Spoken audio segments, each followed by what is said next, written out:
I'm a bit rusty in my Greek mythology, but unless the entire G.I. Joe team is a guy named Jason, I think they got this wrong. I'm also pretty sure that story didn't open at the Suez Canal near an aircraft carrier that we saw completely sunk not 3 episodes ago. A mysterious craft appears in the middle of the battle. Better shoot that thing down. It might be a new Cobra weapon. No, we don't know what it is. G.I. Joe does not shoot first and ask questions later.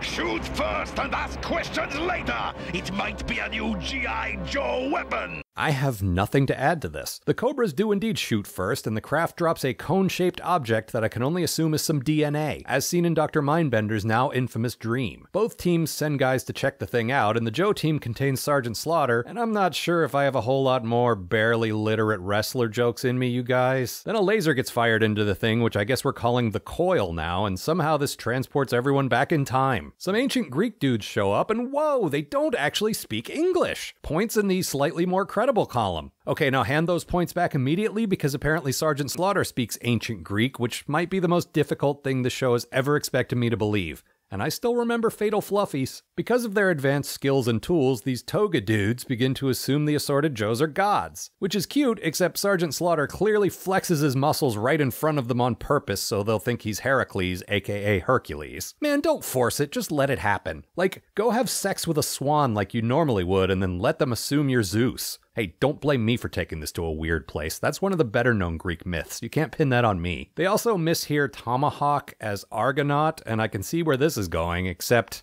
I'm pretty sure the boat was the Argo and the guys on it were the Argonauts, like, you know, astronauts or cosmonauts. This does at least raise my hopes that we'll see them fighting cool stop-motion skeletons before this is over. Meanwhile, the Cobras fight a town that has access to something they can refine into fuel for their planes, which, for a scene involving Dr. Mindbender and the Baroness in a historical setting, is not nearly as exciting as it should be. The Joes paddle their helicanoe to a cave where Lady J's keeping the coil safe. Stroke! Stroke!